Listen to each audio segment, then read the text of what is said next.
It's time for an apple fritter. Here's your host, Jimmy Apple. Welcome to another episode of An Apple a Day's The Fritter. I'm your host, Jimmy Apple. Today's topic is ataxia. Ataxia is when you have a problem with coordination, causing you to move in an uncertain, awkward, or even clumsy way.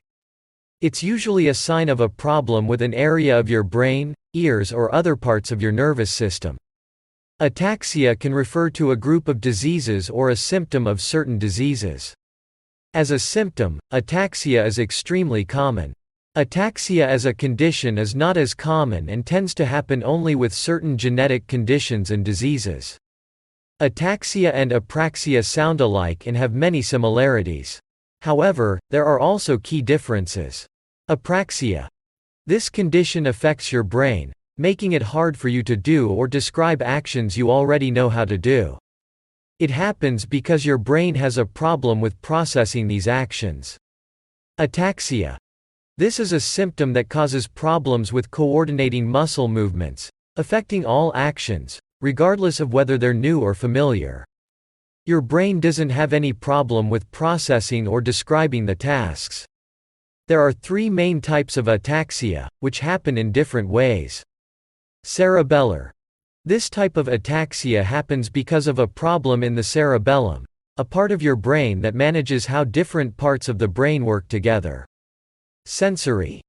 Your body has a built-in, self-positioning, sense, which lets your brain track where each body part is. An example of this is how you know where your hands and feet are, even if you can't see them, such as with your eyes closed or in a dark room. Sensory ataxia disrupts your self-positioning sense. Vestibular. This type involves a problem with your inner ears, which are part of your sense of balance. With your sense of balance disrupted, it's hard to coordinate how you move. Because there are different types of ataxia, there are also many different possible causes. Experts group the causes into the following categories. Acquired. These are conditions you develop or causes that affect you at some point in your life. Some of these causes are temporary or reversible. Inherited. These are genetic conditions, meaning you inherit them from one or both parents. Sporadic. These conditions happen because of spontaneous DNA mutations, which happen randomly a fetus develops in the uterus. The mutations from these don't come from either of your parents and symptoms may appear when you're an adult. Experts use another term, idiopathic, when they can't identify the cause. Some examples of conditions or circumstances that can cause ataxia include alcohol intoxication, being drunk, brain tumors, or other forms of cancer, celiac disease, congenital disorders, conditions you have at birth, such as Chiari malformation, concussions and traumatic brain injuries, degenerative brain conditions like Parkinson's disease, drugs, prescription and recreational, especially medications for epilepsy and depression, fatigue and stress, genetic disorders, conditions you have at birth that you inherited from one or both parents, such as Friedreich's ataxia, ataxia telangiectasia, Niemann-Pick disease, Wilson's disease, etc. Huffing substances like toluene, gasoline, glue, spray paint or other inhalants. Immune and inflammatory conditions, such as multiple sclerosis. Infections, these can happen because of bacteria, viruses, parasites and fungi. Radiation sickness. Stroke and transient ischemic attacks, TIAs. Toxic exposure to chemicals, metals or substances like mercury. Underactive thyroid gland, hypothyroidism. Vitamin deficiencies and nutrition problems, such as low vitamin B12 levels. The treatments for ataxia depend on why it happens in the first place. Some of the causes, especially the temporary ones like alcohol intoxication, may not need any treatment. Others may only need minor treatments, such as vitamin supplements for a vitamin B12 deficiency. Because there are so many causes and each case is different, your healthcare provider is the best person to tell you what kind of treatments are possible and likely to help you. The information they provide will be the most relevant to your particular situation. There are some preventable causes of ataxia. However, many of the causes happen unpredictably, so you can't avoid or prevent them. It's also not always possible to reduce the risk of developing this symptom. The following causes of ataxia are usually, but not always, preventable: alcohol intoxication, being drunk. You can avoid ataxia from this by drinking in moderation or not at all. Some people may also have medical conditions like alcohol intolerance that make it much easier to get drunk, so ataxia is much harder for them to avoid when drinking. Concussions and traumatic brain injuries. Wearing helmets and safety gear can reduce your risk of developing ataxia from injuries to your brain. Drugs, prescription and recreational, especially medications for epilepsy and depression. Avoiding recreational drugs is one way to avoid ataxia from them. If you have ataxia from a prescribed medication, you shouldn't stop taking it without first talking to your provider. Dangerous side effects or complications are possible if you stop taking certain medications suddenly, so it's safest to talk to your provider before stopping. Fatigue and stress. Getting enough sleep is a key way to avoid fatigue-related ataxia. Managing your stress is also important. Huffing substances like toluene, gasoline, glue, spray paint and other inhalants.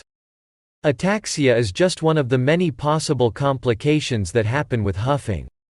Abusing inhalants like this is dangerous, so it's best to avoid this practice or stop as soon as possible. Infections, these can happen because of bacteria, viruses, parasites and fungi. Treating infections, especially ear infections, which can disrupt your sense of balance, is a key way to stop ataxia from affecting your ears, nervous system or brain. Reaching and maintaining a healthy weight. Many conditions that affect your brain circulation, especially stroke, have a link to your weight and physical health. Taking care of your physical health can sometimes prevent, or at least delay, developing conditions that could cause such problems. Toxic exposure to chemicals, metals or substances, such as mercury, lead, etc. Avoiding toxic substances is one way to avoid developing ataxia. If you have to work around these substances, following safety guidelines and using protective gear are essential. Vitamin deficiencies and nutrition problems, such as low vitamin B12 levels. Eating a healthy diet can help you avoid nutritional deficiencies that lead to ataxia. There are certain warning signs that ataxia is happening because of a more severe problem that needs medical attention.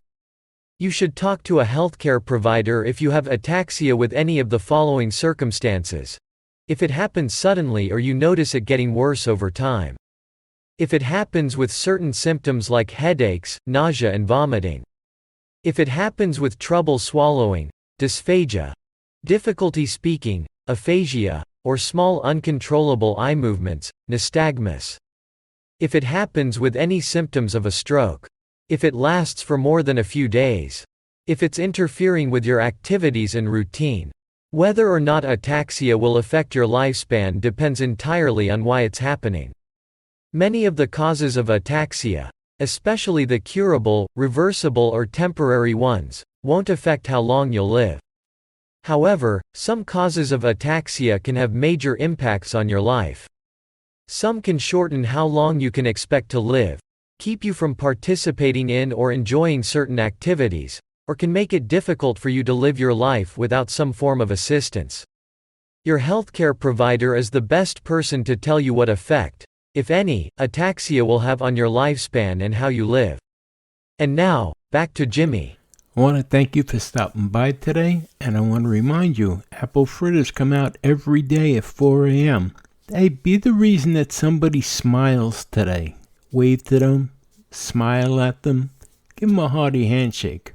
And remember this, my friends, no one ever went blind by looking at things from the bright side, so give it a shot. I want to remind you, an apple fritter comes out daily at 4 a.m. 5 days a week. We're out there baking them early in the morning for you. I'll talk to you again tomorrow. Have a great day today. My name is Jimmy Apple. Join Jimmy tomorrow for another apple fritter. In the meantime, stop over at our YouTube group page, Living with a Disability, join in the conversation and make some new friends. See you next time.